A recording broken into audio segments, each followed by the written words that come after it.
मंडळी, शक्तिपीठ महामार्गाविषयी बोलूया। शक्तिपीठ महामार्ग हा साधारणपणे 12 जिल्ह्यांना जोडतो आहे। नागपूर ते गोवा असा हा महामार्ग आहे। आज याविषयी बोलण्याचं कारण असं की राज्य मंत्रिमंडळाची आज बैठक होती आणि या बैठकीमध्ये भूसंपादनाला पुन्हा मंजुरी मिळालेली आहे। म्हणजे शक्तिपीठ महामार्गासाठी भूसंपादनाला मंजुरी मिळालेली आहे। इतकंच नव्हे तर 20,000 कोटींची तरतूद करण्याला सुद्धा मंजुरी मिळालेली आहे। हे 20,000 कोटी भूसंपादनाकरता मिळावे त्याकरता ही तरतूद करण्यात आली आहे। शक्तिपीठ महामार्ग हा नागपूर ते गोव्यापर्यंत असा हा महामार्ग आहे। 12 जिल्ह्यांना हा महामार्ग जोडतो, 39 तालुक्यांना हा महामार्ग जोडतो आणि 18 तीर्थक्षेत्रांना हा महामार्ग जोडतो। महायुती सरकारचा हा ड्रीम प्रोजेक्ट म्हणून याकडे पाहिलं जातं।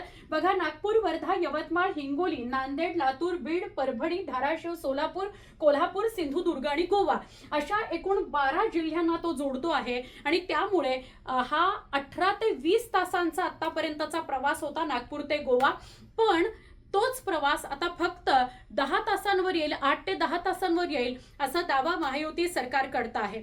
महायुती सरकारचं ड्रीम प्रोजेक्ट असल्या कारणाने वारंवार त्यावर चर्चा केली जाते। राज्य मंत्रिमंडळाच्या बैठकीमध्ये मधल्या काळामध्ये भूसंपादन थांबवण्यात आलं होतं, कारण स्थानिक शेतकऱ्यांचा खूप मोठ्या प्रमाणामध्ये शक्तिपीठ महामार्गाला विरोध आहे आणि त्यामुळे नेते काय किंवा स्थानिक शेतकरी सुद्धा काय या शक्तिपीठ महामार्गाच्या विरोधात होते। अनेक ठिकाणी आंदोलनं झाली आणि त्यामुळे सरकारला भूसंपादन थांबवावं लागलेलं होतं। पण आज राज्य मंत्रिमंडळाच्या बैठकीमध्ये भूसंपादनाला पुन्हा सुरुवात करण्यासाठी मंजुरी मिळालेली आहे। आता येत्या काळामध्ये हा संघर्ष अधिक तीव्र होतो का हे बघायचं, कारण अनेक नेते, अनेक महाआघाडीचे नेते हे शक्तिपीठ महामार्गाला विरोध करत आहेत। त्यांचं असं म्हणणं आहे की सरकारचा सरळ साधा असा उद्देश नाही हा शक्तिपीठ महामार्ग बनवताना आणि त्यामुळे आम्ही कडाडून विरोध त्याला करणार आहोत। शेतकऱ्यांची तर भूमिका अशी आहे की आम्हाला वाढीव किंमत नको, जागेची वाढीव किंमत नको, तर आम्हाला हा शक्तिपीठ महामार्गच रद्द करा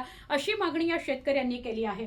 आज राज्य मंत्रिमंडळाच्या बैठकीमध्ये झालं असं की राज्य मंत्रिमंडळाच्या या बैठकीत 2 नेते असे होते ज्यांनी शेतकऱ्यांची किंवा विरोधाची भूमिका सगळ्यांसमोर मांडण्याचा प्रयत्न केला। एक मंत्री होते आरोग्य मंत्री प्रकाश आंबेडकर, एक मंत्री होते हसन मुश्रीफ। या दोघांनीही अशी भूमिका राज्य मंत्रिमंडळाच्या बैठकीत मांडली की विरोध का होतो आहे, शेतकरी इतके कडाडून विरोध का करत आहेत, त्यांची समजूत काढण्याचा प्रयत्न आपण करूया आणि मग भूसंपादनाला सुरुवात करूया। त्याबरोबर असाही एक मुद्दा चर्चेत आला की नेत्यांचा, म्हणजे विरोधी पक्षातल्या नेत्यांचा जर एवढा विरोध आहे तर आपल्याला भूसंपादनामध्ये अडचणी येऊ शकतात, त्यामुळे त्यांच्याशीही बसून चर्चा केली जावी की हा शक्तिपीठ महामार्ग होण्याच्या अनुषंगानं महायुतीचा दृष्टिकोन काय आहे, भूमिका काय आहे। आता येत्या काळामध्ये काय होतं हे बघणं महत्त्वाचं आहे। पण या सगळ्या संदर्भात तुम्ही पॉझिटिव्ह आहात का? तुम्हाला वाटतंय का की शक्तिपीठ महामार्ग व्हावा? तर त्या विषयीच्या कमेंट्स आम्हाला नक्की सांगा।